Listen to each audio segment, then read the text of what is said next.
Hello, everybody, and hello, Beckett. I forgot to say it last time, and I feel really bad. This is a mold that I purchased online. I'm going to try and find the link and put it in the description of this video so that you guys know where I found that.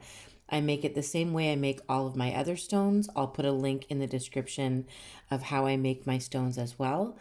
This is a cute little chubby heart, and you can see I'm chasing it around my desk with a sponge and a paintbrush, covering it in black paint so that I have that nice dark surface to start with for our canvas.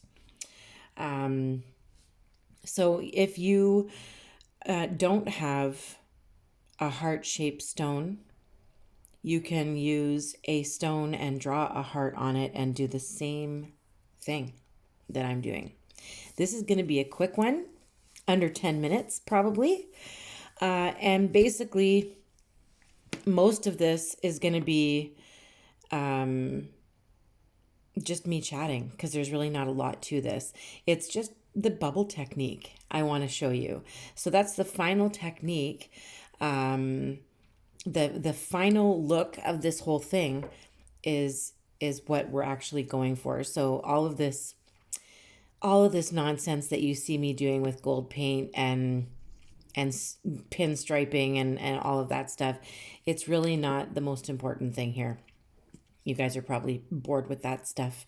Um, but if you draw a heart shape on your stone, you can skip forward to the special part where we do the bubble technique. I've seen it done on nails. I am thinking about trying it on a dragon eye, to see if I can kind of like create a really cool look on the scales. But we're also using chrome powder and UV gel, like nail gel. There's no rules here at Rachel's Rocks, as you know, so you're allowed to use whatever you want on your rocks. So I'm going to be using UV gel right now. This is the same stuff people use as a top coat on their nails that they cure under a UV light. And I am going to cure this. I'm just trying to stay within that heart shape and within the gold because I did do an outline of gold. But the main part we want to worry about is this part here, the surface of the heart. Like I said, there's going to be some pinstriping and some dotting and stuff, but it's really not important. So I've definitely cooked that under my light for a little bit longer than 120 seconds. I'm now using like a bluish purple dust that I was given. I'm going to put the name here. And the people I got it from is here. And that link will be in the description of my video. You can also go to Uli for color shift, chrome powder, pigments, all that stuff. You just brush it on after you cure the gel, okay? And then I sweep off any extra. Once I've put on that powder to make it that beautiful chrome, we do this again. So we do another coat. This is going to use a lot of top coat. We use another coat. We don't cure it. We go get some bubbles from our dishes. Well, I use clean bubbles. You pat it on to the wet UV gel. It's got to be wet. Okay? Put on your bubbles. Don't mess with it too much. Let the bubbles pop. Cure it with the bubbles. Cure it for 120 seconds. Now I'm taking an alcohol wipe and wiping it off.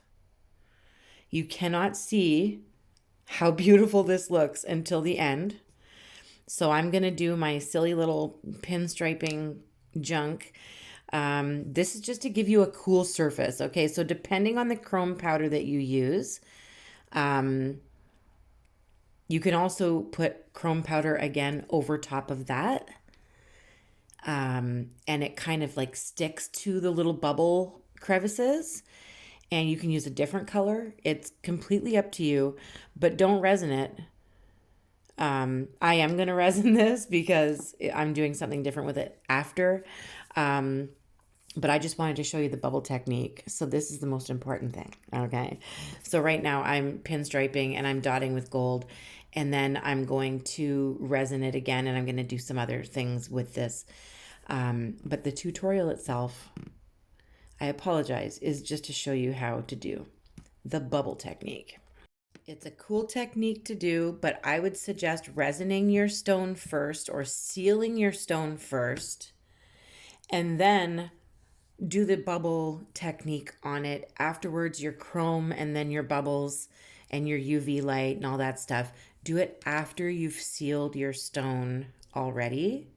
That way, you get this textured look, because that's what this is all about, really, is the texture of the bubbles. So it is cool. It does look kind of like if you were to do like a dragon, or if you have some kind of like chameleon, or even certain areas of like a hummingbird, or the chest and head of the hummingbird, you could do the bubble technique on, and do like red chrome powder, different things like that. You can, it's just to give you some inspiration, of course. So I am going to show it to you out in the sun, because that's where it looks the most beautiful. But it does have a very cool texture to it, and it's always going to be random. It does kind of look like dragon scales or something, but this is it out in the sun. And because I used a color shift chrome powder, the bubbles almost have a different color to them, that texture. It just looks so cool. Don't mind my leg.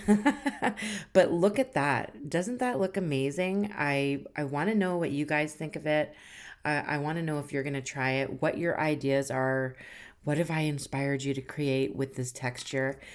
As usual, I'd love you to leave your ideas and your thoughts in the comments. I will always be there with you. I do reply a lot quicker there than I do anywhere else. So if you have any questions, just let me know. Also, keep painting, guys. I love you. Bye.